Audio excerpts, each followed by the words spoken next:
Waalaikumsalam warahmatullahi wabarakatuh. Ya, Allah teman-teman. Selamat siang.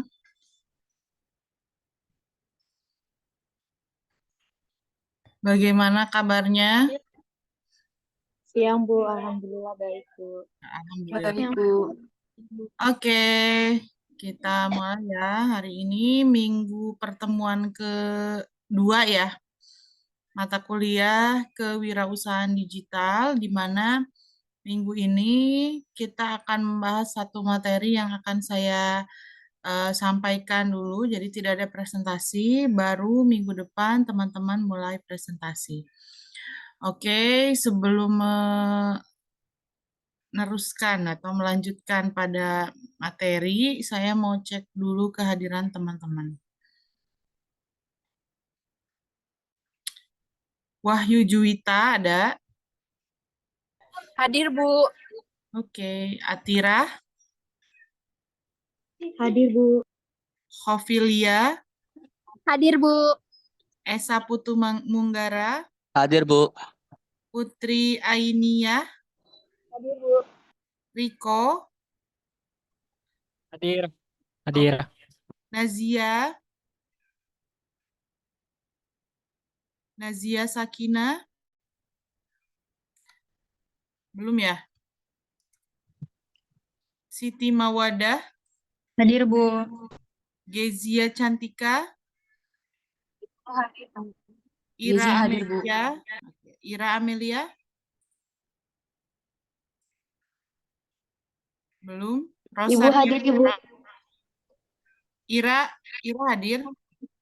Hadir, Ibu. Dari mana? Oke, Rosario, Hadir, Ibu. Galuh Rahayu, Hadir, Ibu. oke, Alivia, Hadir, Ibu.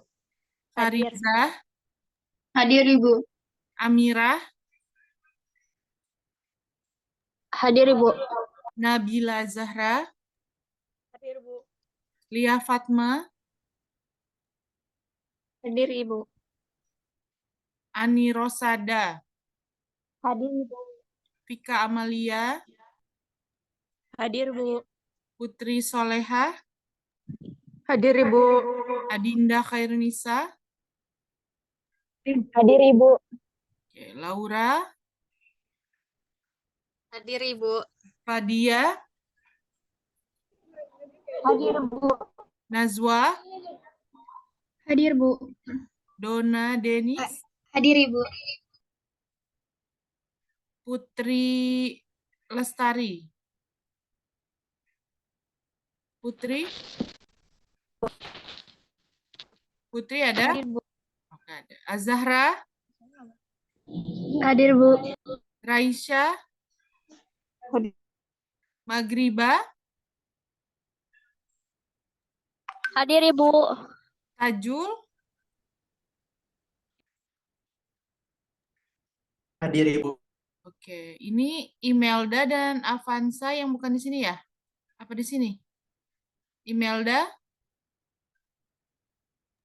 Imelda dan Avanza kelas B, Bu. iya ya. Masih ada ini padahal saya lihat yang terupdate. Mutiara, Hadir, Ibu. oke. Syahrin,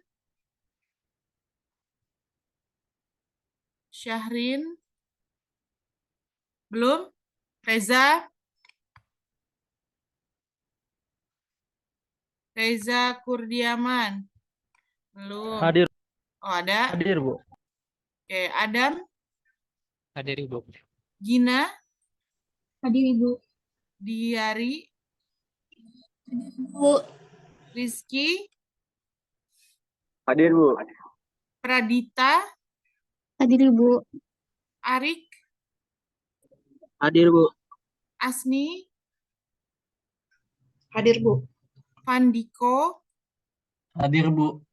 Duta Ramadan, Hadir, Bu. M. Fawani, Hadir, Ibu. Putri Namira, Hadir, Ibu.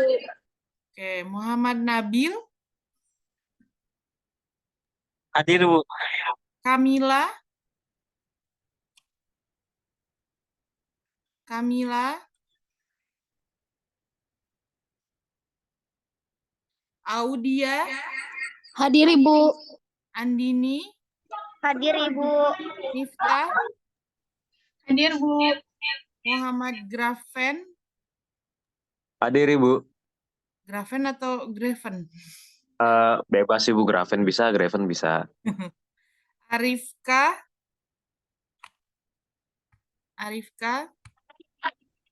hadir? Arifka ada nggak? Ibu. Oke, ada. Syahrin, masih nggak ada. Syahrin dan Ibu izin menjawab. Syahrin izin 15 menit Bu, karena tadi baru kelas offline. oke, Nazia? Belum juga. Oke, lanjut pada materi ya. Jadi kita akan membahas tentang perspektif dari kewirausahaan digital. Sebenarnya, bentar ya.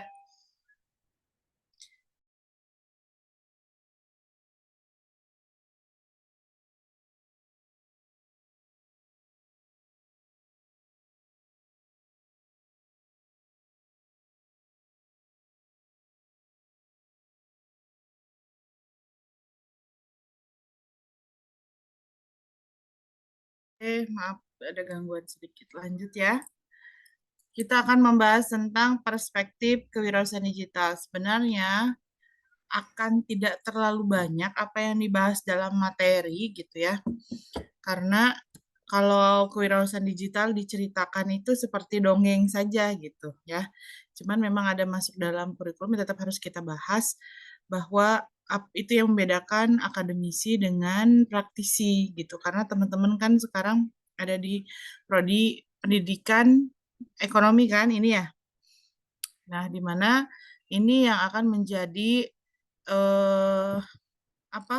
teori, meskipun teori doang Bu, tinggal dagang gitu kan. Cuman tetap ini yang harus kita oh iya, Kamila hadir. Oke. Yang akan kita bahas, kita jadi bahan diskusi gitu ya. Jadi saya izin share. Slide-nya juga nggak banyak.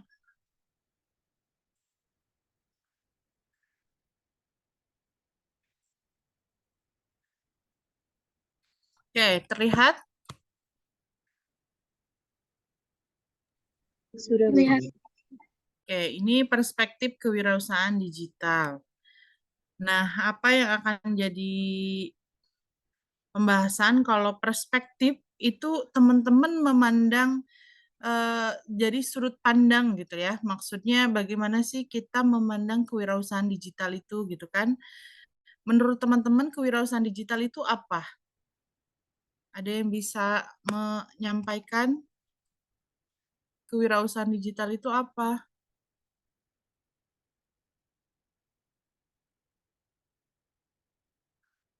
Coba. Apa itu kewirausahaan digital?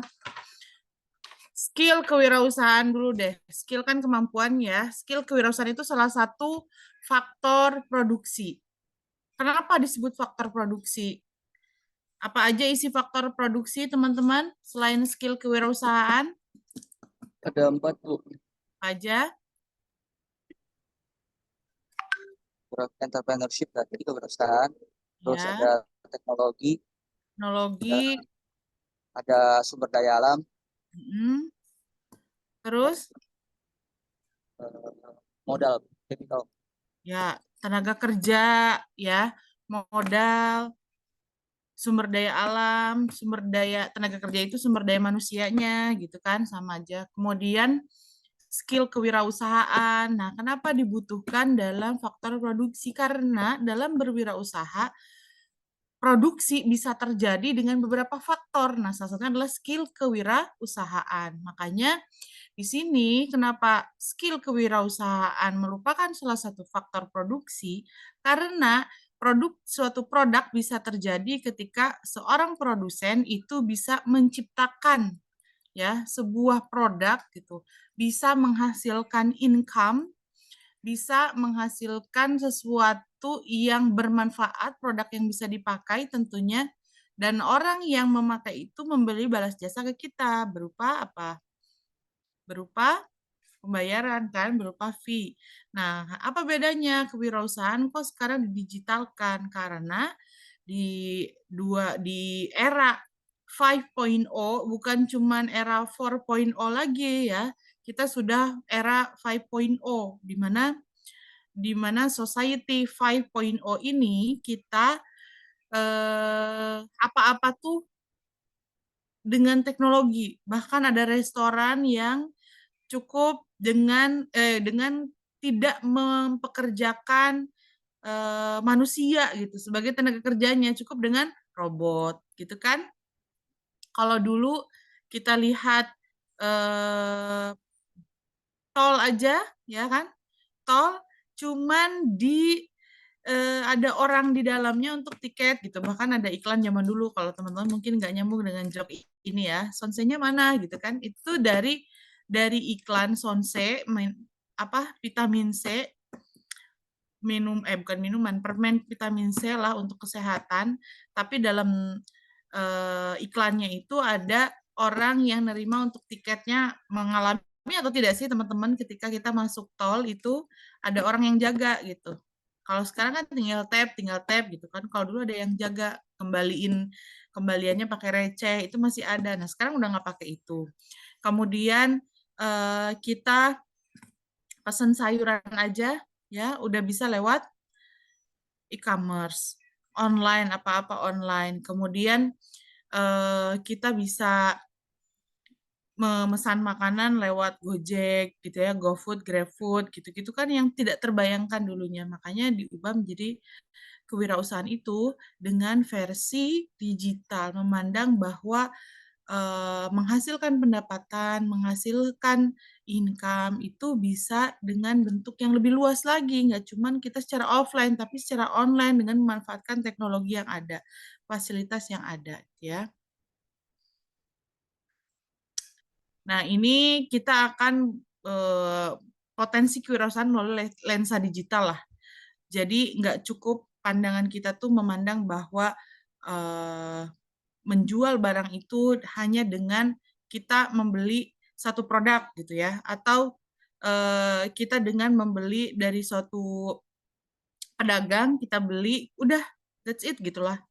Tapi kita juga bisa punya skill kalau teman-teman di sini atau mungkin ada yang followersnya banyak, jadi influencer. Di sini ada yang followersnya di atas berapa ya? Yang paling bisa disebut centang biru itu berapa sih? Centang biru itu followersnya berapa teman-teman? 1 juta ya? Ada yang followersnya 1 juta di sini? Mas Arik, Bu. Mana? Mana Mas Arik? Mana? Followersnya 2.000 lah. Kalau 2.000, 5.000 kayaknya banyak ya. Saya lihat anak-anak mahasiswa kalau nge-follow, saya lihat buset, followersnya banyak banget gitu. Cuman mereka kadang tricky. Nge-follow gurunya atau dosennya, tapi udah di-accept, terus udah di fallback, merekanya malah unfollow. Jadi mereka followersnya banyak. Daripada followingnya mereka lebih banyak followers. Kayaknya tricky deh ya. Jadi lebih banyak followers dibanding following itu kayaknya lebih membanggakan gitu ya. Dan ketika followersnya banyak, orang itu dia sebenarnya ketika dia bisa endorse barang gitu kan, nge-review makanan, dia kan nggak usah jadi produsen untuk membuat makanan itu untuk dijual, tapi dia punya skill kewirausahaan dan dia juga udah punya potensi untuk berwirausahanya itu melalui lensa digital. Oh, dia bisa memanfaatkan sosial medianya yang cuma modal kuota gitu kan. Bahkan ada orang yang terkenal cuman dari hal-hal yang viral. Ya, misalnya yang mengiklankan Po Alpha kan dia cuman curhat seorang ibu-ibu tadinya kan, tapi jadi terkenal. Dan berarti dia udah punya nilai jual dari sisi kewirausahaan diri dia, bahwa dia bisa membuat konten yang bikin orang menarik untuk melihat. Itu juga sudah skill kewirausahaan. Dia menghasilkan produknya, produk bukan barang yang jual, tapi konten gitu kan. Nah, ini yang hal-hal yang tidak kita sangka dulu. Mungkin orang lain memandang bahwa bisnis aja gini, tapi tidak membayangkan bahwa akan ada nih di 2020, bahkan sebelum 2020 juga kan udah ada ya orang yang banyak terkenal dari konten. Kalau zaman saya kuliah dulu, yang mendadak terkenal karena konten itu apa yang keong racun ya, mungkin teman-teman kelas berapa itu. Nah, itu mereka bikin konten iseng-iseng tapi bisa jadi diundang ke TV, itu kan menghasilkan. Side effect dari membuat video yang tadinya iseng-iseng, nah dari situ tuh banyak konten-konten lama-lama artis-artis yang tadinya di TV jadi punya channel YouTube, ya kan, di TikTok gitu. Oh, itu siapa emang? Itu selebgram. Kita jadi ngebahas itu selebgram. Kan dulu kita tidak pernah membayangkan bahwa itu akan menjadi ladang untuk menghasilkan gitu kan. Tapi kita jadi tahu. Nah, kita harus membuka lebar itu bahwa potensi-potensi. Bahkan kalau teman-teman membuka Play Store nih, banyak aplikasi-aplikasi ya yang kayak kalau misalnya ada kita install tuh kadang aplikasinya kosong. Ya nggak? Kadang ada yang rusak. Itu tuh ada yang buat-buat kayak gitu. Kalau misalnya aplikasinya yang bisa dipakai, itu bisa ada income ke kita. Cuman detailnya silahkan kalian cari sendiri ya, bagaimana harus ada pelatihan khusus mungkin ya, oleh praktisi. Ada pelatihan untuk membuat aplikasi-aplikasi di Play Store yang kita buat, misalnya kayak apa ya, aplikasi untuk, kan banyak banget ya sekarang, untuk intermittent fasting juga ada, kemudian mengukur blood cek, tensi darah juga ada. Itu tuh ketika di-download orang gitu kan, dipakai orang, itu tuh ada income yang masuk untuk si pembuatnya gitu. Terus, oke, di era digital ini berarti kita harus apa kuncinya? Kuncinya apa? Kreatif dan inovatif. Inovasi dan kreativitas. Harus kreatif dan inovatif. Ya, memainkan peranan penting dalam menghadapi tantangan. Kalau misalnya cukup diam aja gitu, ya udah akan ketinggalan, siap-siap ketinggalan. Tapi biasanya memang kalau yang mempertahankan rasa, kalau makanan ya, dulu pernah booming kan tahu. Tahu itu tadinya kotak jadi tahu bulat. Jadi ada tahu pocong, pernah ada. Terus itu kan bentuk dari kreativitas, tapi biasanya kalau yang terlalu aneh-aneh kayak bakso aja. Bakso itu biasanya kembali lagi ke apa? Keontentikannya. Jadi kalau yang enggak ontentik tuh suka nyobain biar viral doang gitu kan. Kayak Karen's Dinner apa? Bener ya? Karen's Dinner yang marah-marah itu apa? Iya, Bu. Ya. Nah, itu kan katanya tutup sekarang. Jadi kalau misalnya yang mempertahankan ketika viral, mungkin itu bisa jadi orang tuh tertarik ya, penasaran. Tapi kalau misalnya enggak, ya cukup bertahan, dia tidak inovasi lagi dengan hal yang lain gitu. Misalnya Keren Indonesia jadi bikin apa, ketika ada momen apa, mereka ngebuka promo atau apa gitu kan. Itu nanti akan penasaran lagi pada datang lagi. Kalau selalu dengan identitas yang marah-marah doang gitu kan, tanpa ada hal-hal yang lain, orang ke situ cukup sekali biar tahu doang. Setelahnya ya udahlah, udah pernah gitu kan. Nah, itu. Terus apalagi nih contoh-contohnya, kalau misalnya begitupun konten creator ya, orang-orang yang bikin konten ketika itu cuman kontennya prank doang. Orang jenuh untuk melihat gitu. Ah, males lah kontennya gitu doang gitu kan. Tapi dia tidak bikin konten yang lain gitu. Itu ya udah orang ketinggalan. Bisa jadi nggak nge-subscribe lagi ya. Terus kalau adanya teknologi ini sebenarnya adalah peluang untuk kita untuk mengembangkan usaha dan bisnis. ibu-ibu pun gitu ya, di tetangga saya di kanan, kiri, depan, semuanya adalah pedagang online. Ada yang kerja sampai online, sambil online, ada misalnya tetap jadi seorang pekerja tapi juga punya online shop. Ada yang pure ibu rumah tangga tapi dia tetap punya online shop gitu. Jadi semuanya bergerak, semua bisa menghasilkan. Bahkan di kompleks saya ini ada satu grup namanya ibu-ibu komplek. Ini sebagai sharing aja ya. Ibu-ibu komplek yang isinya dagangan semua dan itu dikelola oleh RW. Kenapa dikelola oleh RW sebagai adminnya? Karena pernah terjadi cekcok lah ya. Di satu grup itu ada isinya menjual barang dan banyak banget yang jualan. Bahkan saya baru masuk tahun lalu mungkin ya. Baru nggak ternyata itu udah lama grup itu. Tapi saya baru tahu bahwa ada grup itu karena katanya di sana itu banyak yang jualan dan ternyata banyak banget yang jualan. Jadi isinya ibu-ibu rumah tangga yang tetap produktif dengan menjual barang-barang yang dia bikin di rumah. Jadi tiap ini nih, karena pernah ada satu konflik satu pedagang dengan pedagang lain yang notabene dia adalah tetangga, tapi saling bentrok lah ya, saling sindir menyindir di grup. Makanya sama RW dikasih solusi bahwa ini harus ada penjadwalan untuk promosi barang. Jadi cukup pagi, siang, sama sore. Itu jadwal mereka untuk share promosi. Nah, di situ mereka menjual barang apapun yang mereka buat. Misalnya hari pagi nih, nasi uduk, sedia nasi uduk, gini-gini. Jadi tinggal dianterin ke rumahnya, blok apa Bu? Gitu. Itu memudahkan banget untuk semua warga gitu kan. Nah, ini adalah bukti dari online. Itu cukup dengan melek WhatsApp doang gitu kan. Nah, itu kan level ketika itu adalah ibu rumah tangga. Mungkin ada yang ke jenjang perguruan tinggi atau enggak gitu, tanpa merendahkan yang tidak ke perguruan tinggi. Tapi di sini saya menyampaikan ke teman-teman, teman-teman adalah anak-anak S1 nantinya ya, calon sarjana, levelnya harus lebih dari cukup memahami WhatsApp gitu kan, untuk bisa mendapatkan hasil. Ketika misalnya mentok-mentok itu dia kitanya tidak kerja gitu, atau kalian yang nggak kerja nantinya ketika lulus S1 itu jangan langsung diam aja. Ya, jangan jadi orang yang pasif. Syukur-syukur kalau misalnya sesuai dengan cita-cita gitu, atau cita-citanya memang jadi ibu rumah tangga yang tetap produktif, itu ada ya. Kita tidak bisa menyamakan tujuan atau goals hidup seseorang. Nggak, misalnya nyari kerja susah banget sih, misalnya nih Esa gitu. Saya nyari kerja cowok apalagi ya, nyari kerja susah banget sih, apalagi ini pendidikan gitu, pengen jadi guru, pengen jadi.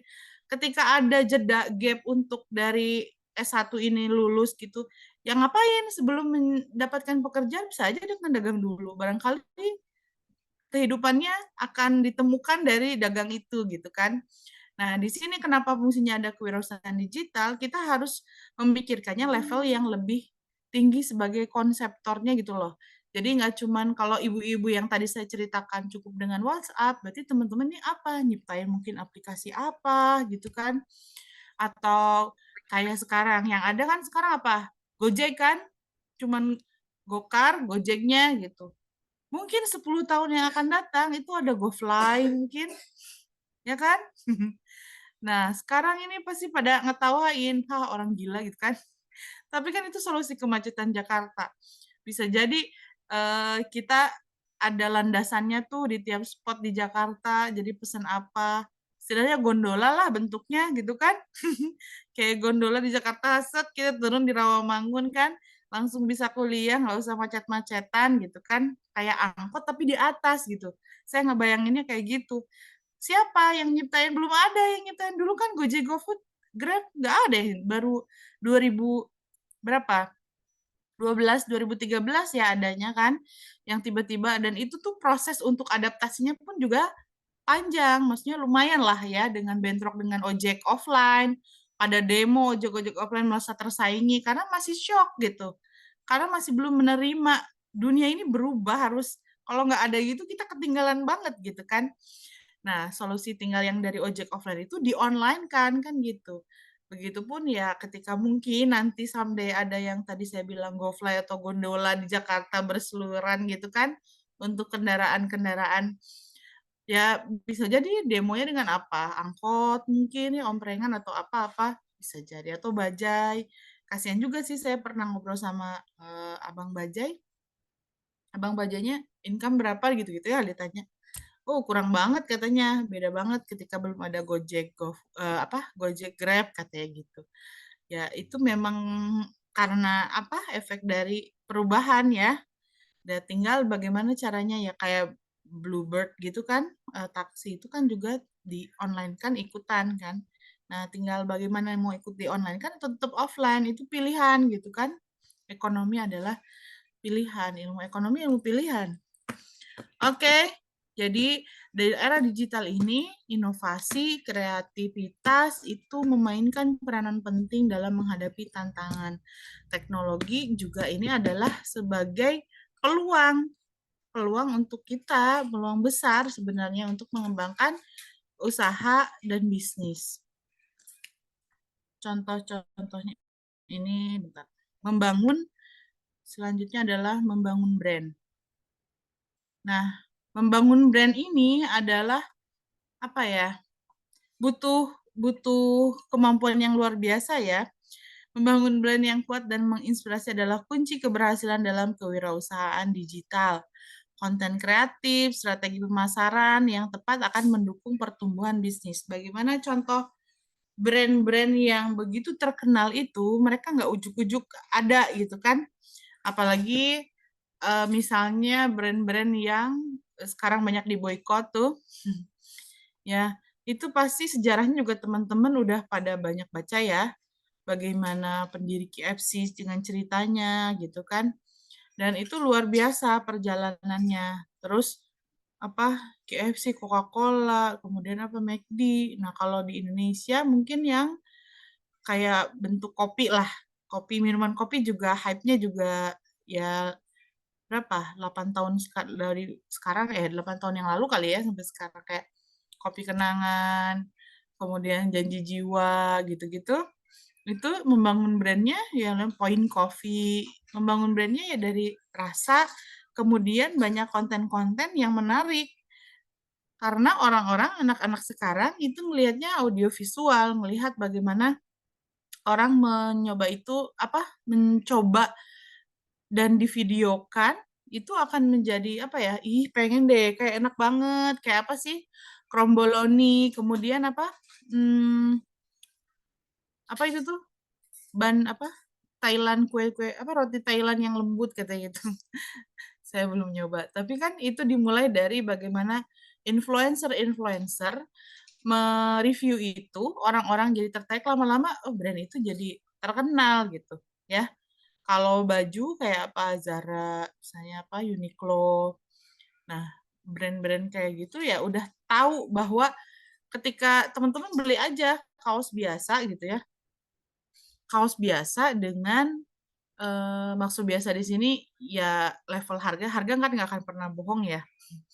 Level harga misalnya beli yang mirip Uniqlo KW dengan Uniqlo sih memang lebih ada bedanya ya, keawetannya gitu kan. Nah, kenapa brand itu bisa bertahan dan se-famous itu gitu kan?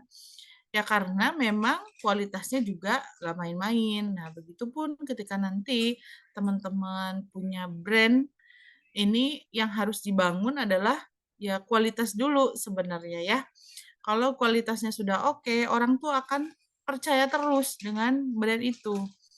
Begitupun apalagi kalau misalnya di dunia food and beverage juga sama ya, makanan itu kalau misalnya rasanya udah oke, orang mau kayak gimana, udah saya cocoknya yang ini gitu. Ya. Kopi juga sama ya, kalau pecinta kopi. Cuman yang boikot kalau saya no dulu. Oke, kemudian tadi strategi pemasaran. Strategi pemasaran tuh ada yang lewat butuh artis-artis ya, influencer yang tadi saya bilang. Kalau misalnya yang bikin lucu, tapi kalau artis luar negeri ketika bermasalah tidak akan dipakai untuk mempromosikan. Tapi kalau di kita mungkin tetap dipakai ya, malah itu menjadi viral orang yang lagi penasaran kehidupan pribadinya tapi ngefek ke video yang dia buat gitu. Jadi tetap laku endorsannya gitu. Dan itu dipatok. Bahkan kalau food blogger itu karena apa? Suami saya ngelola restoran, ada salah satu food blogger itu dia kalau taruh di feeds berapa gitu ya, kalau di story 13 juta. Di story doang 13 juta. Di feed beda harga, di YouTube beda harga lagi. Jadi lebih tinggi. Jadi kalau di story itu paling murah. Dan dia itu ya ke situ makan, kemudian mereview dan dia bawa tim. Ya pasti duitnya juga dibagi-bagi kan, tapi dengan kualitas foto dan dia punya konsep mungkin yang membutuhkan energi gitu karena dia udah punya nama, dia sah-sah aja matok harga. Dan dia udah membangun brand dirinya sendiri bahwa nih, saya kan food blogger dengan followersnya segini gitu kan. Dan memang ada efeknya ketika sudah di-review, itu orang-orang Tangerang jadi tahu oh resto ini gitu ya. Jadi balik lagi lah si bayaran itu 13 juta itu bisa kembali lagi karena nanti banyak pendatang yang bisa penasaran gara-gara video dia gitu ya. Jadi membangun brand di sini nggak cuma dari secara produk tapi juga image dari seorang orang yang biasa punya skill dalam membuat konten, membuat sesuatu yang orang tuh jadi minat untuk membeli produk yang kita pasarkan atau promosikan. Terus mengelola resiko. Nah, bagaimana mengelola resiko? Apakah di dunia ini ada yang tidak beresiko? Ada nggak? Semua pasti ada yang beresiko ya. Jadi kalau misalnya teman-teman siap untuk membuat sebuah usaha, itu berarti harus atau bisnis, berarti itu harus siap juga menanggung resiko. Ada kan, maksudnya manajemen resiko. Nanti mata kuliah di PE ada nggak ya ini? Ada manajemen resiko.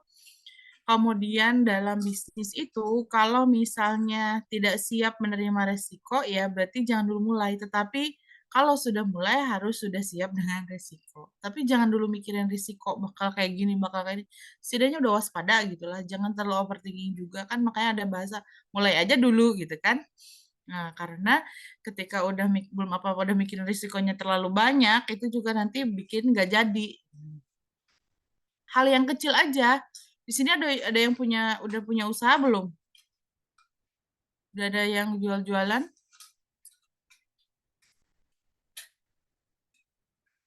Udah belum? Misalnya menjual itu, ini tuh jual-jualin sesuatu itu berawal dari masalah biasanya. Dulu teman saya, kalau saya mungkin skill kewirausahaannya dimulainya setelah lulus S1 ya.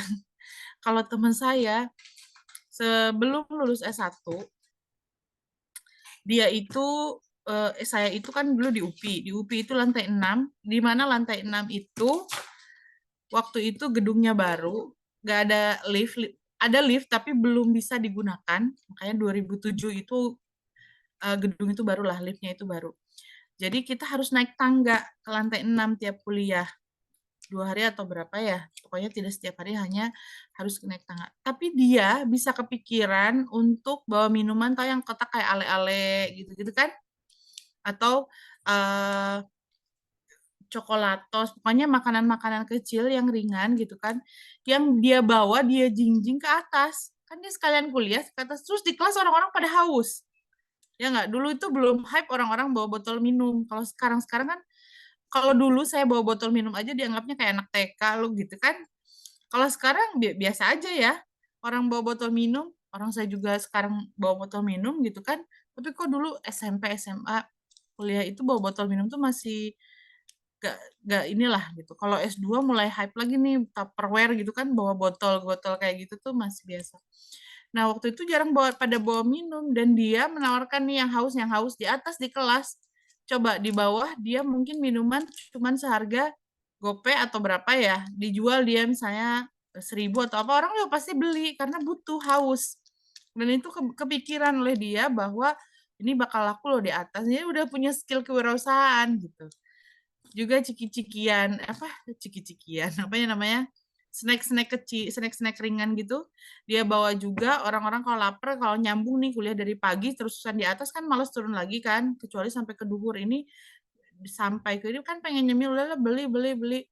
Jadi dia kuliah bawa-bawa gembolan barang, turun-turun dia dapat duit banyak. Ya. Nah, itu udah punya skill kewirausahaan. Tanpa dia memikirkan resikonya apa, resikonya nggak laku ya mungkin dia bisa membawa lagi karena itu termasuk makanan yang awet gitu.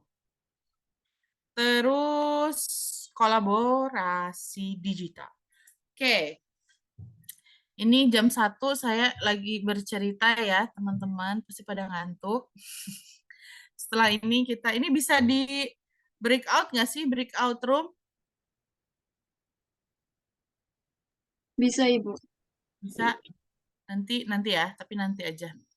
Saya menjelaskan dulu. Terus kolaborasi digital. Nah, kolaborasi. Dalam era digital sekarang sudah tidak zamannya kompetisi, tapi sudah zamannya ke kolaborasi. Jadi collab, apa-apa collab. Bagaimana tuh orang-orang, oh ya, bikin ini nih, startup juga, gitu kan. Kayak di Drakor itu apa? Nam Dosan dan Han Ji Pyong. Nah, itu startup. Dan banyak teman saya juga yang bikin startup, jadi di situ bikin apa, mau bantu perusahaan untuk bikin aplikasi untuk bayar pajaknya, gitu-gitu. Padahal kan udah penghasilan udah gede, udah banyak lah, tapi kantornya cuma secuil di rumahnya. Di ini banget apa? Kecil lah, tetapi income-nya gede karena dia juga ngebayar mendingan buat karena ini kan rumah, mungkin rumah ya buat istirahat nggak harus kantor gede, yang penting menghasilkan kan. Terus apa? Tadi balik lagi kalau misalnya ada pedagang apa ya, merek apa ya, yang suka ada nih rotinya, ini minumannya itu biasanya ada beda merek, mereka collab gitu loh, jadi sepaket ya. Waktu itu apa ya, merek apa saya lupa. Terus bahkan itu juga efek dari influencer, ini cocok loh, susu ini ditambah ini jadi dicampurin gitu kan. Kemarin ya pada nyobain roti yang diguyur susu itu kan beda merek, itu kan bisa jadi itu adalah strategi marketing juga untuk menjual dua produk itu dalam satu yang dikolabkan, bisa jadi. Nah itu ya, kemudian yang tadi content creator juga artis-artis yang pada jadi YouTuber, collab, podcast, ya mereka baru sama-sama mempromosikan YouTube-nya masing-masing. Nah gitu, jadi udah tidak zamannya kompetisi, tapi sudah kolaborasi. Selanjutnya, nah ini menghasilkan cuan melalui media sosial. Di sini ada yang tidak punya media sosial, ada yang tidak punya Instagram, punya semua ya. Ada yang tidak punya TikTok, saya kalau itu. Saya tidak punya TikTok. Cuman kalau dikirim teman sering ya linknya gitu, tapi ternyata bisa dibuka. Oh ternyata kenapa saya nggak bikin sampai sekarang TikTok, karena menurut orang asik loh, bikinlah, asik loh. Justru karena asik saya takutnya kebablasan, jadi lupa waktu karena melihat reels Instagram aja coba 30 menit suka berasa 1 menit ya, apalagi kalau TikTok itu bahaya, nanti banyak pekerjaan saya yang terbengkalai. Tapi itu pilihan. Kalau teman-teman bisa manage waktu sendiri pakai TikTok, bahkan TikToknya menghasilkan, it's okay ya. Nah, ini yang saya jelaskan bahwa media sosial yang teman-teman punya itu bisa menghasilkan banyak cuan. Kalau memang dimanfaatkan dengan baik. Yang pertama jualan. Ya, pasti jualan mah ya. Dengan apa? Misalnya banyak yang bikin akun untuk satu produknya untuk di Instagram, bisa jadi nanti ada linknya nyambung ke e-commerce. Itu kan Linktree kan. Itu paling seneng banget kalau saya ada yang iklan lewat, terus pas dibuka Instagramnya Linktree-nya banyak. Kayaknya ini serius banget gitu orang yang dagang gitu. Ada Tokped-nya, ada Shopee-nya, misalnya ada ini, itu luar biasa. Dan enak kita menjelajahnya, reviewnya bagus gitu. Kayaknya tertarik banget gitu. Nah, kemudian influencer.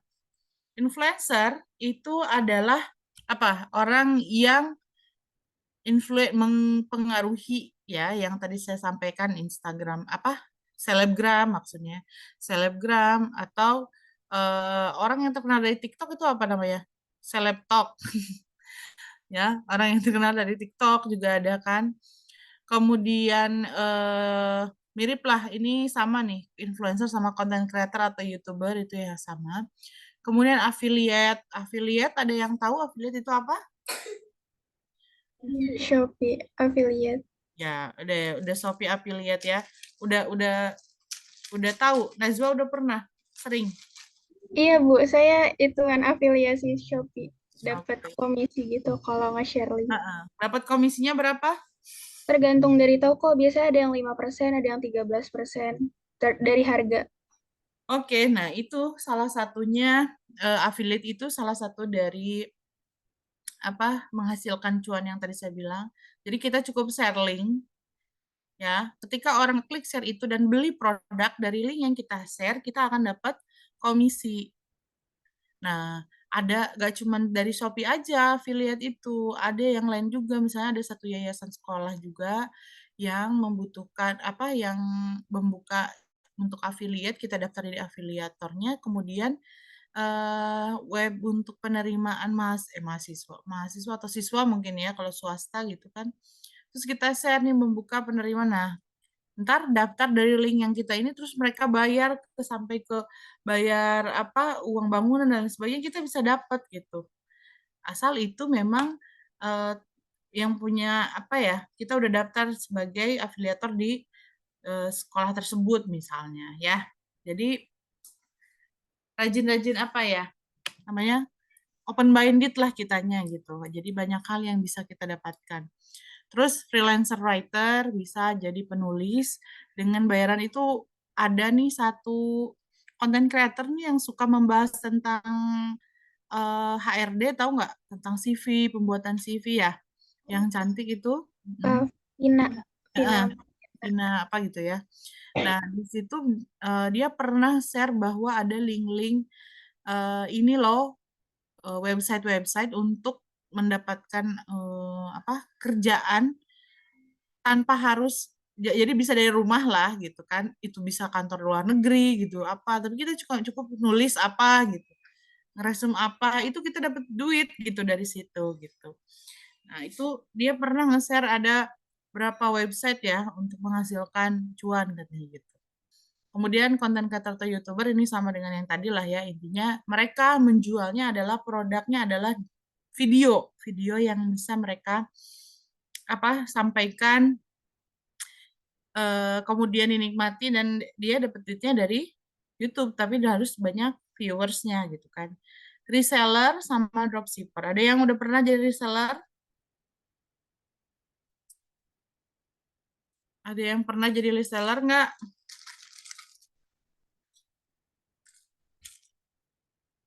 Dropshipper? Ada belum ya? Oke, reseller itu ngejual barang dari orang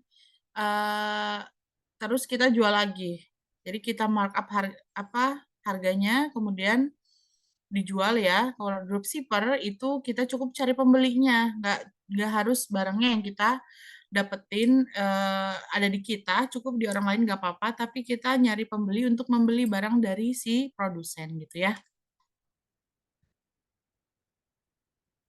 Nah, ini jualan live. Ya.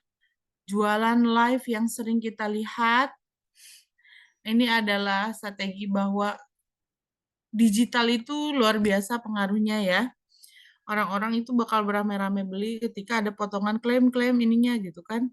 Tapi saya suka bingung, saya jarang dapat kalau misalnya ini berapa persen gitu kan, lagi promo ini, promo live katanya. Tapi kalau sampai ke keranjangnya kenapa jadi berubah maksudnya jadi tetap sama aja gitu harganya. Mungkin kurang gercep atau gimana, saya juga nggak paham. Cuman saya senang dengan teknik komunikasi dari orang-orang yang jualan live ini. Keren ngobrolnya gitu. Ini sampai wah bahasanya ya bisa gitu ya. Berarti dia sudah terlatih lah public speaking-nya.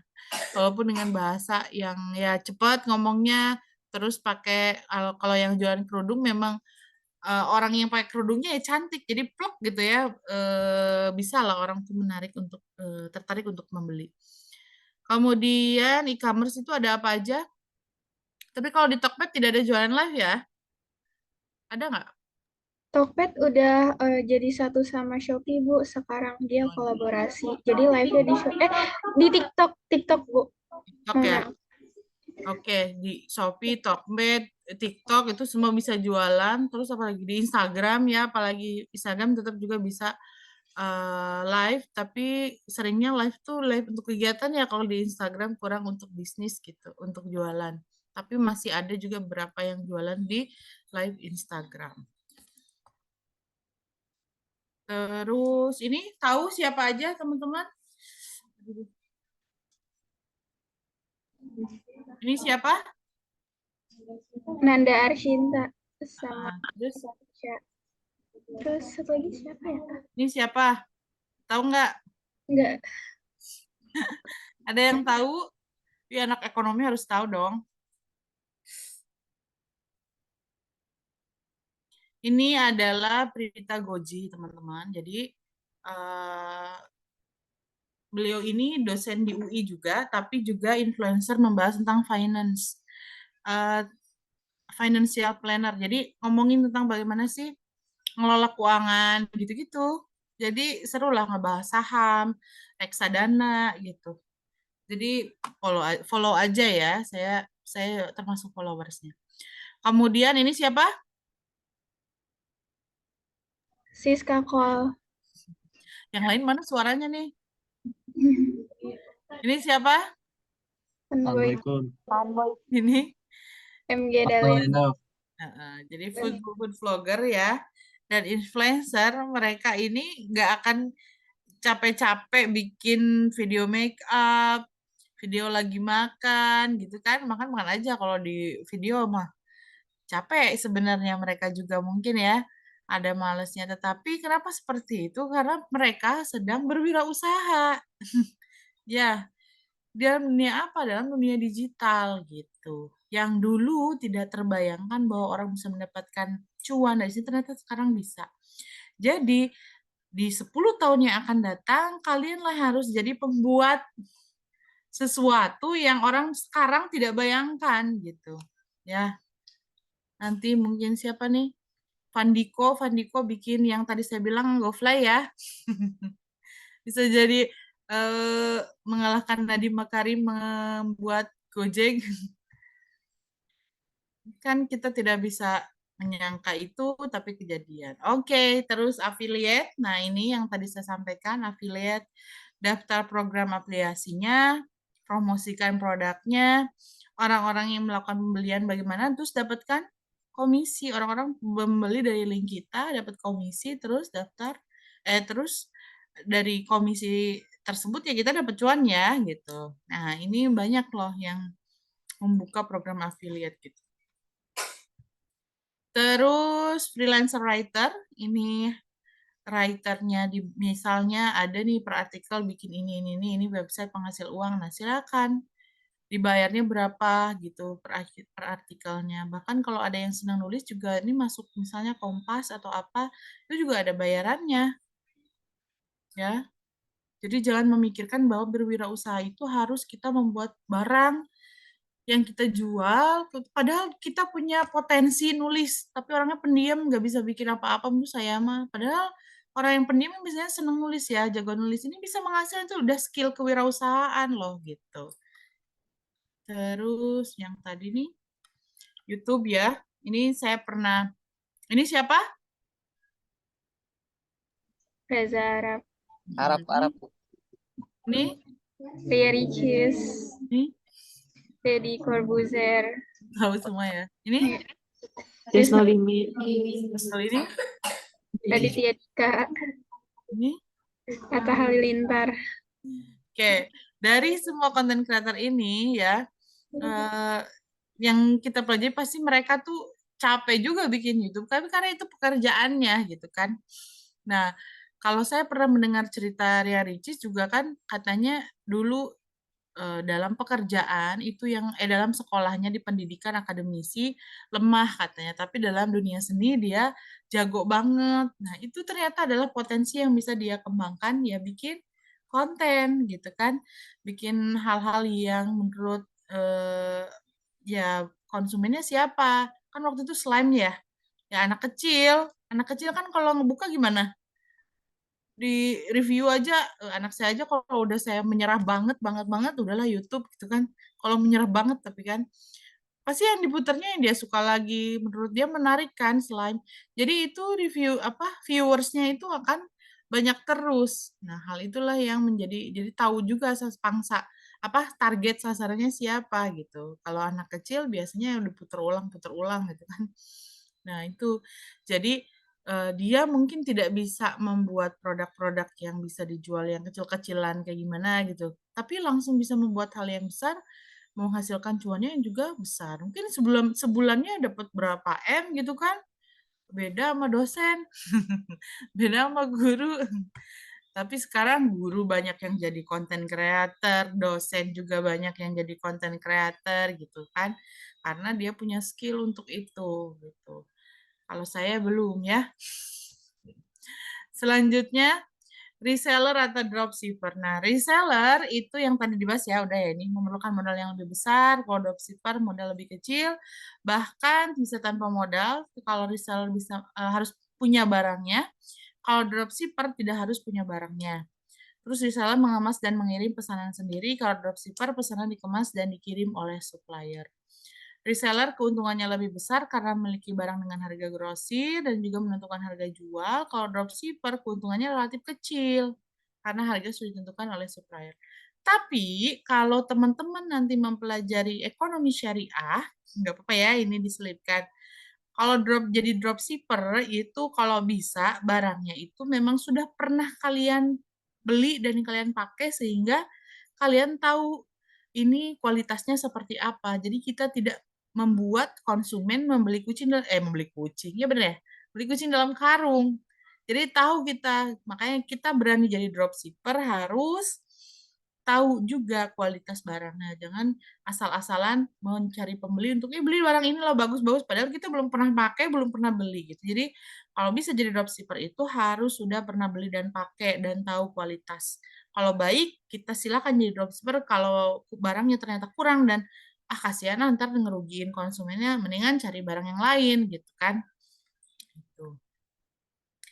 Ini reseller menerima pesanan sama aja lah ya, cuman bedanya nggak dipegang barang. Kemudian kenapa bisnis zaman now butuh media sosial? Yang pertama meningkatkan brand awareness. Minat masyarakat menonton TV sudah beralih, udah jarang yang nonton TV, ya. Lebih ke sosial media. Kemudian membuka peluang social listening. Jadi kalau dulu dari katanya ini loh ini tapi ini versi netizen gitu ya sekarang ngomongin apa-apa gitu kan atau review orang bisa dengan mudah mengetik itu dalam sosial media.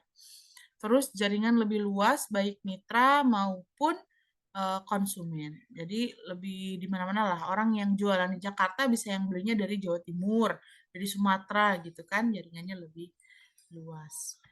Terus how to start your business, kembangkan idenya mau apa, biasanya muncul dari masalah. Nih teman-teman sekelas pada butuh apa, lagi kuliah misalnya, nah silakan butuh apa, kalian yang penuhi. Jangan butuh joki ya, joki tugas, memang itu skill kewirausahaannya itu mantap, tetapi tidak dalam hal yang positif. Jadi silakan kembangkan skill kewirausahaan tapi dalam segi atau dalam hal yang positif, jangan yang negatif. Kemudian fokus pada satu bisnis, mulai bisnis dengan hal yang disukai. Biasanya kalau disukai itu nggak berat. Terus manfaatkan platform digital, perbanyak promosi, ikuti seminar atau training, cari partner bisnis yang memiliki tujuan yang sama, pekerjakan asisten kalau ada, pikirkan terbuka untuk kritik dan saran. Kalau ada yang kritik saran ya jangan langsung marah. Dipikirkan dulu, ditanggapi, itu bijak juga dalam mengelola keuangan. Apa yang didapatkan dengan yang dikeluarkan, itu harus pas catatannya, apa yang mau di-keep dulu gitu ya. Dan mulai aja dulu. Jadi, kesimpulannya adalah dengan melalui lensa digital, kita dapat melihat kesempatan baru dan potensi kewirausahaan yang menarik. Jadi, dengan mengembangkan kreativitas dan si inovasi tadi, supaya bisa membangun bisnis digital, kewirausahaan digital. Jadi, jangan pendek pikiran, jangan sempit pikirannya bahwa berwirausaha itu cukup dengan kita dagang, jual produk ini. Padahal banyak banget potensi yang dari perspektif kewirausahaan digital itu yang bisa dilakukan, menghasilkan cuan lewat media sosial. Ingat, tapi dalam hal yang positif, kayak tadi joki, jasa apa, atau apa, itu hal yang negatif. Jadi jangan sampai skill kewirausahaan kita dimanfaatkan untuk hal yang buruk, tapi harus dengan hal-hal yang baik, gitu ya. Oke, cukup itu saja. Tapi saya mau, ini ada berapa orang? 48 ya. 48, 10 orang aja lah. Di breakout room jadi 4 kelompok. 48 dia. 4 kelompok jadi berapa orang? Di breakout room 12. ya. Kebanyakan ya? Jadi 5 kalau gitu. Jadi 5 ya. Saya mau teman-teman 5 kelompok 1 itu membahas tentang analisis SWOT dari jualan atau berwirausaha digital dari versi jualan. SWOT, strength, weakness, opportunity, dan threats ya. Kekuatan, kelemahan, kesempatan atau peluang, dan juga tantangannya. Analisis SWOT dari kelompok 1 adalah jualan, kelompok 2 adalah influencer dan konten YouTuber, ini 1 aja. Kelompok 3 affiliate, kelompok 4 freelancer, writer, dan kelompok 5 reseller atau dropshipper. Ini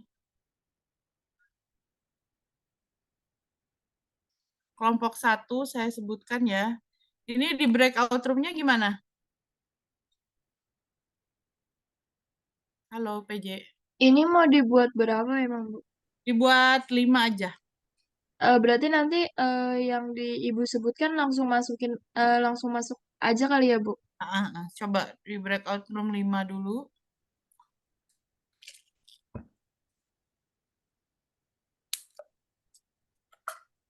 Coba 5.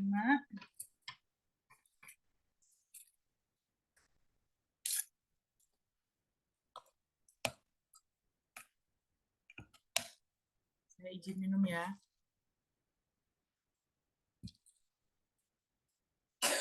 Dari Zoom udah diacak sih, Bu. Ada nama-namanya. Oh, udah? Udah. Ya udah, langsung aja ya. Oke, Bu. Bentar, ini saya klik apa? Stop sharing dulu ya. Oke. Kelompok 1 membahas tentang jualan, analisis SWOT dari versi jualan di digital. Kelompok 2 tentang analisis SWOT dari influencer, ya, influencer atau content creator atau YouTuber. Kelompok 3 tentang apa tadi tuh? Tentang affiliate. Kelompok 4 tentang freelancer writer. Kelompok 5 tentang reseller atau dropshipper. Oke, bisa.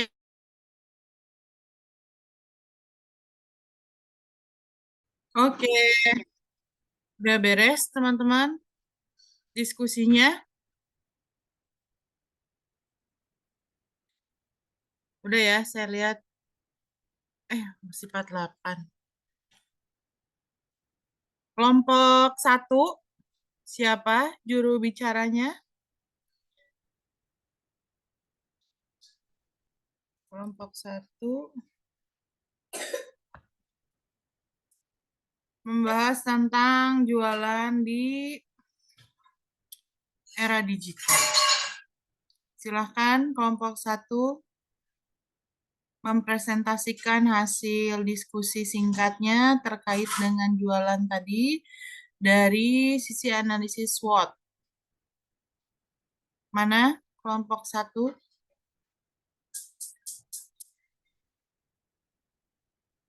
Belum masuk kelompok 1? Boleh saya deh, Bu. Oke, silahkan Riko dari analisis SWOT. Penjualan online.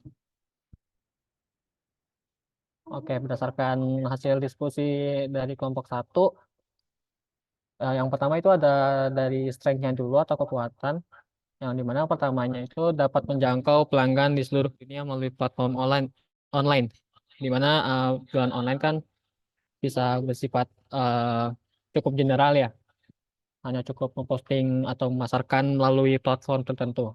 Lalu nomor 2 itu ada produk atau layanan yang berkualitas tinggi dan juga bisa memiliki keunggulan dalam berkompetitif di pasar. Lalu modal yang dibutuhkan lebih sedikit karena tidak perlunya menggunakan sewa tempat. Lalu untuk keempat, strategi pemasaran yang diperlukan efektif dan inovatif. Lalu yang kelima itu bisa menjalin hubungan baik dengan pelanggan dan kemampuan untuk membangun hubungan jangka panjang dengan pihak eksternal. Lalu yang keenam ada harga yang bisa lebih murah dengan biaya operasional yang lebih murah juga karena tidak adanya apa ya kayak sewa tempat seperti itu. Lalu untuk weakness atau kelemahan itu untuk penjualan online tentu bergantung pada konektivitas internet ya yang dapat menjadi masalah dalam kondisi jaringan jika buruk. Lalu kurangnya dukungan atau pelatihan untuk tim penjualan yang dimana untuk suatu usaha yang cukup besar itu mereka sudah apa ya merekrut yang sudah terlatih gitu ya, yang cukup terampil untuk melakukan marketing. Lalu ada kurangnya diversifikasi produk atau layanan. Lalu tidak adanya interaksi langsung dengan pelanggan yang secara personal. Lalu yang kelima, persaingan sengit dari pesaing online dan offline dalam hal harga dan pasar.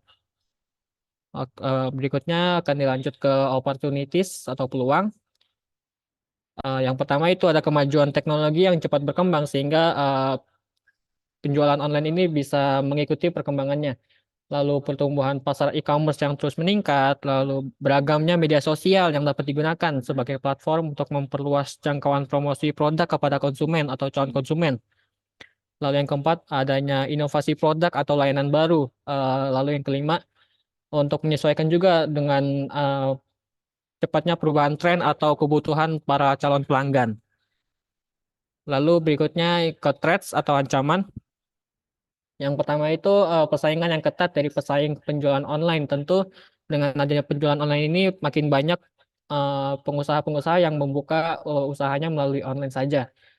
Lalu yang kedua, perubahan regulasi atau kebijakan yang mempengaruhi penjualan online yang diberikan oleh platform-platform atau lembaga tertentu yang membatasi terkait penjualan online ini.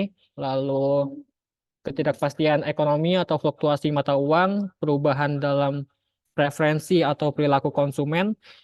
Lalu yang terakhir itu ada ancaman keamanan cyber dan penipuan online seperti pencurian data yang dapat membahayakan baik produsen maupun konsumen sehingga mengurangi kepercayaan konsumen. Sekian Ibu. Oke. Dari sisi dari aspek atau dari hal terkait dengan jualan secara online sudah. Sekarang langsung aja ke yang kedua, influencer dan konten creator atau YouTuber ya. Silakan analisis SWOT-nya. Oke, baik Ibu. Untuk analisis SWOT dari influencer sendiri, strength-nya itu yang pertama mampu menarik perhatian para followers dengan jangkauan yang luas. Kemudian yang kedua, mampu meningkatkan pendapatan penjualan.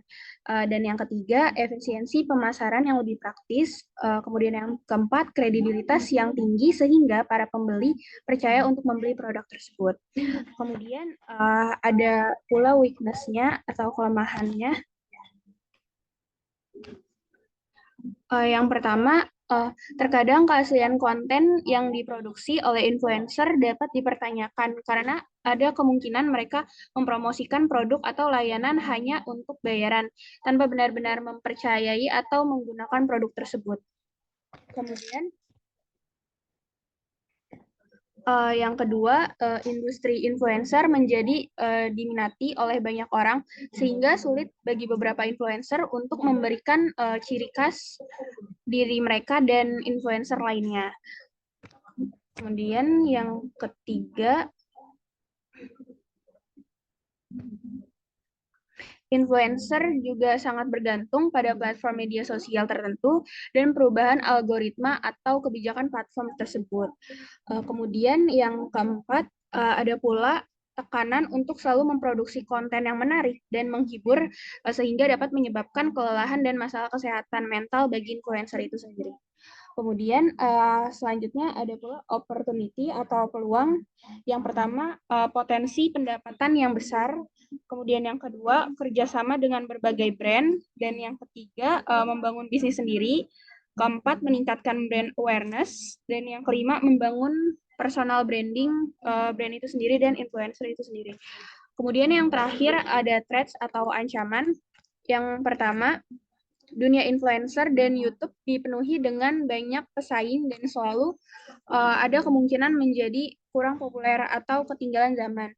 Yang kedua, perubahan dalam algoritma platform media sosial dapat berdampak besar pada jangkauan dan popularitas mereka.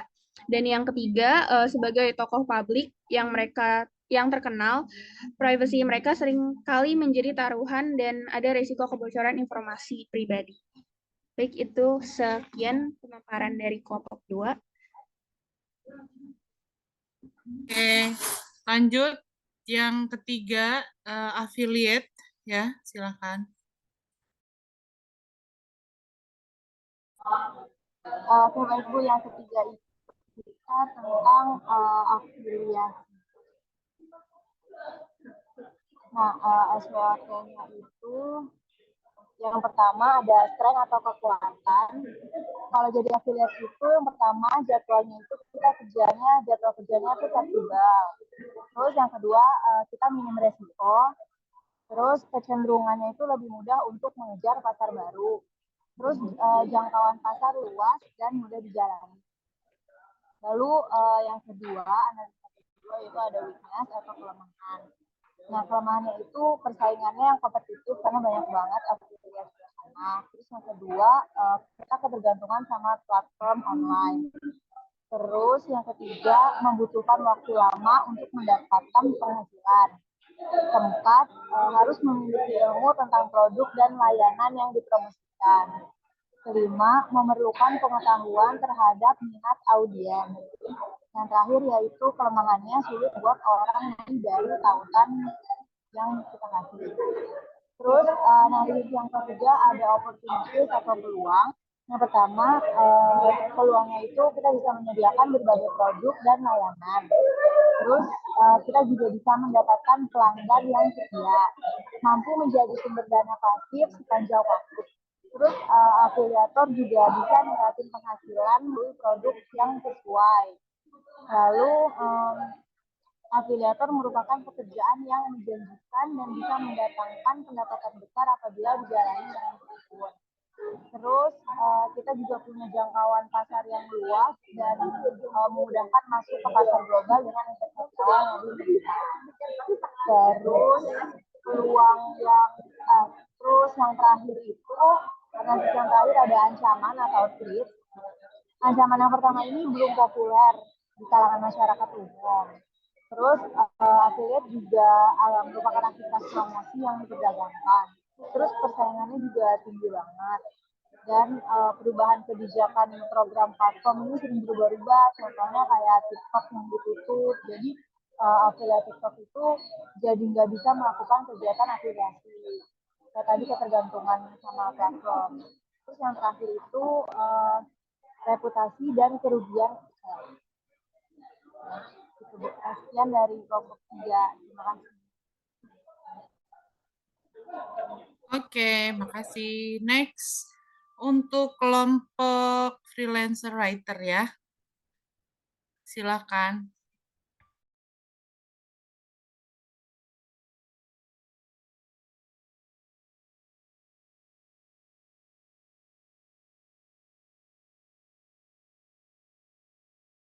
Baik, di sini kami dari freelance ya akan menjabarkan tentang SWOT dari uh, SWOT penulis berita.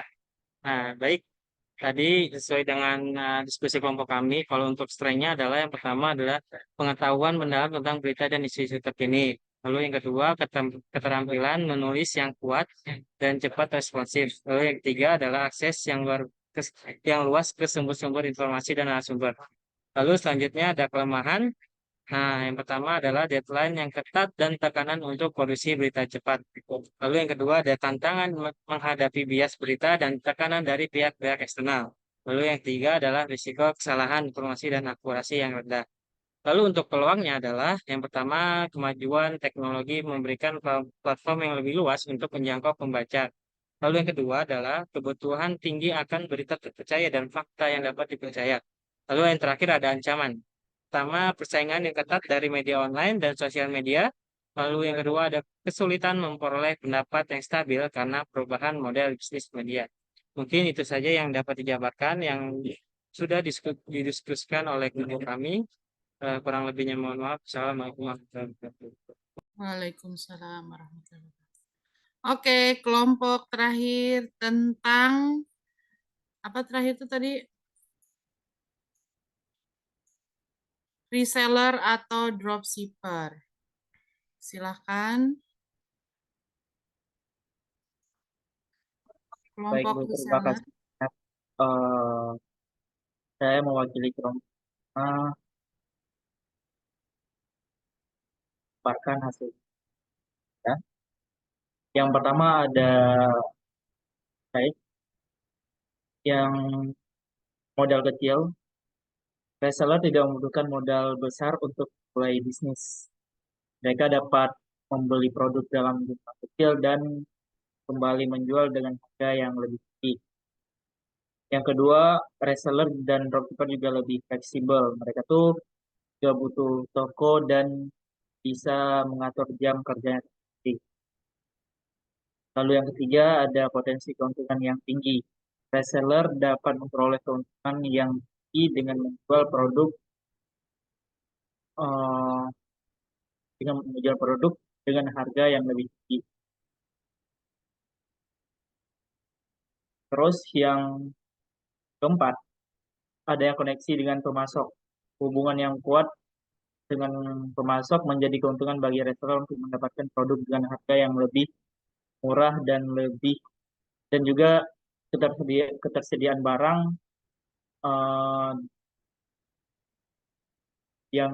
ketersediaan yang baik sehingga reseller dapat menawarkan harga yang menarik kepada pelanggan.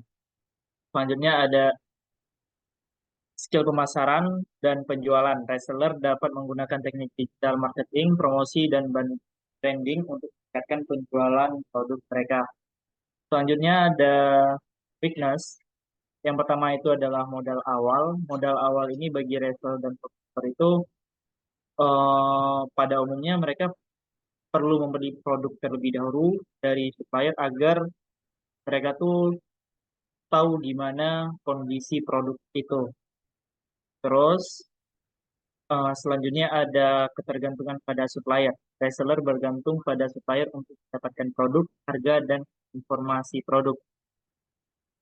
Keterlambatan pengiriman ataupun kualitas produk yang buruk dari supplier dapat berdampak negatif terhadap bisnis reseller. Terus selanjutnya ada keterbatasan dalam branding. Karena reseller ini dan dropshipper tidak memiliki toko tersendiri karena menjual produk dari supplier, sehingga mereka itu memiliki keterbatasan dalam membangun branding. Selanjutnya ada persaingan dengan dropshipper. Dropshipper tidak perlu membeli produk dahulu sehingga dapat menawarkan harga yang lebih mudah kepada pelanggan. Sehingga ini membuat banyak orang tertarik. Terus yang selanjutnya ada opportunities. Yang pertama ada modal kecil. Jadi reseller bisa dimulai dengan modal kecil, bahkan dengan tidak memiliki modal sekalipun, ataupun menjadi dropshipper. Hal ini memungkinkan bagi siapa saja untuk memulai bisnis tanpa harus mengeluarkan uangnya sekali. Terus selanjutnya ada risiko yang rendah. Reseller tidak perlu memproduksi produk tersendiri sehingga risiko kerugiannya lebih rendah dibandingkan dengan bisnis manufaktur. Dan juga reseller dan dropshipper fleksibilitas. Mereka bisa bekerja di mana saja dan kapan saja karena nggak punya toko dan juga nggak punya waktu, nggak dituntut untuk bekerja di waktu tertentu.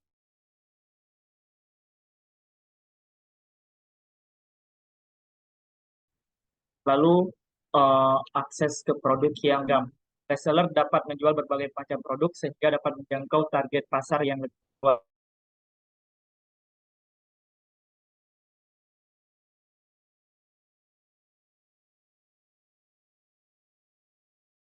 Selanjutnya yang kedua ada manajemen stok. Mengelola stok barang agar tetap cukup untuk memenuhi permintaan pelanggan tanpa menumpuk barang yang tidak terjual. Ini juga ngaruh dengan supplier. Kalau misalnya stok di barang supplier tidak sesuai dengan yang dipesan oleh customer, itu bakal ngaruh ke reseller, dropshipper. Selanjutnya ada kualitas produk, memastikan kualitas produk yang dijual tetap tinggi. Lalu yang terakhir ada tingkat pengetahuan produk.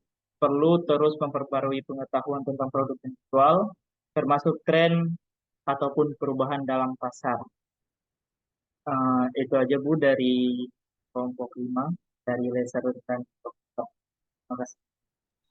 Oke, sama-sama. Makasih juga untuk 5 kelompok ya. Supaya nggak ngantuk, makanya tadi saya bagi, daripada saya terus jawab-jawab, teman-temannya langsung pasti pada nguap-nguap ya. Saya jawab-jawab, teman-teman nguap-nguap.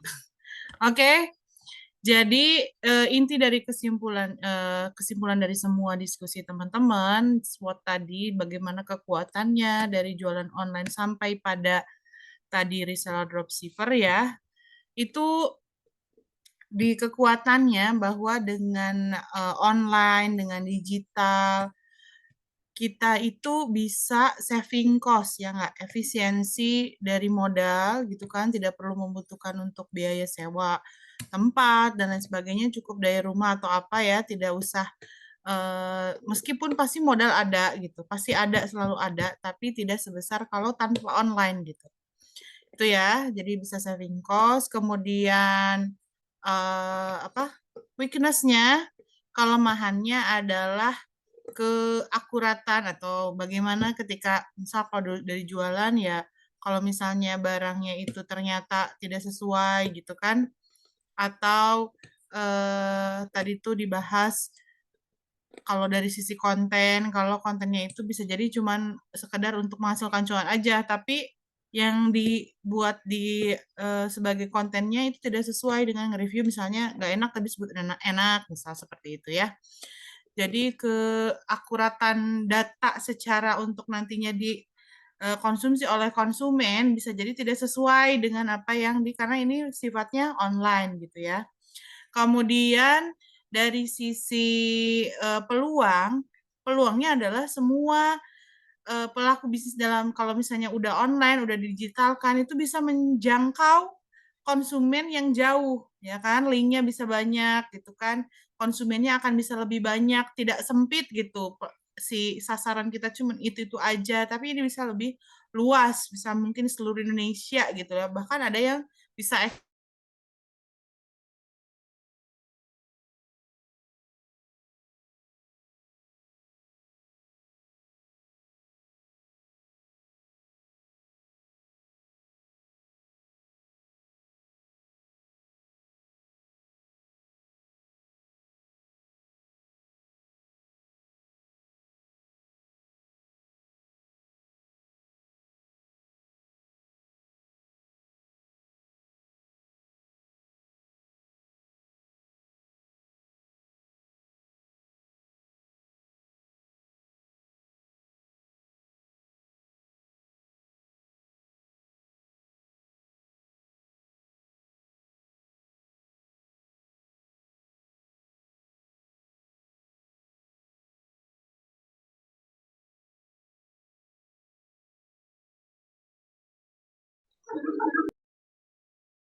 Maaf ya teman-teman,